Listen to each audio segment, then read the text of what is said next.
नमस्कार मित्रांनो, सर्वांसाठी आनंदाची बातमी आहे. लाडकी बहीण योजनेचे फॉर्म अप्रूव्ह होत आहेत आणि काहींचे मला कमेंट आले होते की आमचे पेंडिंग आहेत किंवा इन रिव्ह्यूमध्ये आहेत, तर त्याचं काय करायचं ते. तर आपण या व्हिडिओमध्ये पाहणार आहोत की तुमचा फॉर्म अप्रूव्ह झाला आहे का नाही ते कसं पाहायचं, आणि पेंडिंग असेल तर त्यासाठी काय करायचं आहे ते आपण या व्हिडिओमध्ये पाहणार आहोत. चॅनलवर जर नवीन आला असेल तर चॅनलला सबस्क्राईब करा, बेल आयकॉनला प्रेस करा. असेच योजनेचे व शैक्षणिक माहिती ऑनलाईन फॉर्म भरतीचे आपल्या चॅनलवर येत राहतात, त्यामुळे चॅनलला सबस्क्राईब करून ठेवा. या तुमच्या मोबाईलच्या प्ले स्टोअरमध्ये आल्यानंतर हे नारी शक्ती दूत ॲप्लिकेशन पहिल्यांदा तुम्हाला अपडेट करून घ्यायचं आहे.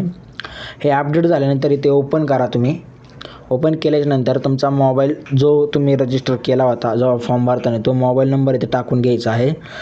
मोबाईल नंबर टाकून झाल्यानंतर इथे agree accept term and conditions या ऑप्शनवरती क्लिक करा. लॉग तुमच्या मोबाईलवर OTP येईल, तो OTP टाकून इथे व्हेरीफाय करून घ्या. व्हेरीफाय करून घेतल्यानंतर येथे पहा, तुम्हाला खाली दिसून जाईल तुम्हाला केलेले अर्ज.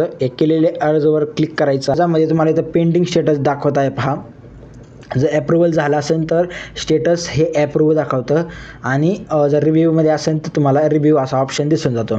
तर हे पेंडिंगमध्ये इथं काय करायचं आहे, या फॉर्मवरती क्लिक करायचं आहे. फॉर्मवरती क्लिक केल्यानंतर पहा, तुम्हाला अशी माहिती दिसून जाईल.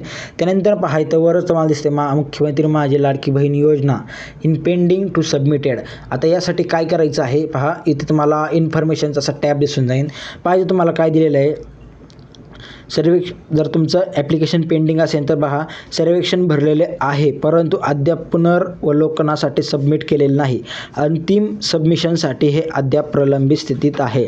म्हणजे हे तुमचं सबमिट झालेलं आहे, फक्त हे तुमचं ॲप्रुव्हलसाठी थांबलेलं आहे.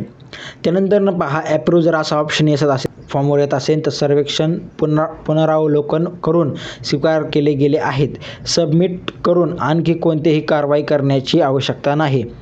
हे ॲप्रुव्हल झाल्यानंतर तुमचे पेमेंट 15 तारखेला तुमच्या अकाउंटला जमा होणार आहे. त्यानंतर पहा, इन रिव्ह्यूवाल्यांनी काय करायचं आहे, सर्वेक्षण सध्या पुनरावलोकनाद्वारे मूल्यांकन केले जात आहे.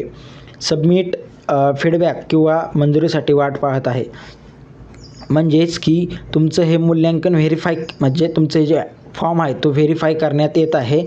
जर तुमचा फॉर्म रिजेक्ट झाला असेल तर सर्वेक्षण पुनरावलोकन करून स्वीकार गेलेले नाही, हे पुन्हा सबमिट केले जाऊ शकत नाही आणि आणखी कोणतीही कारवाई आवश्यक नाही. जर तुमच्या डॉक्युमेंट सबमिट केले असतील किंवा हमीपत्रात काहीतरी घोळ असेल किंवा काय असेल तर त्यामुळे तुमचं रिजेक्ट झालेलं असेल.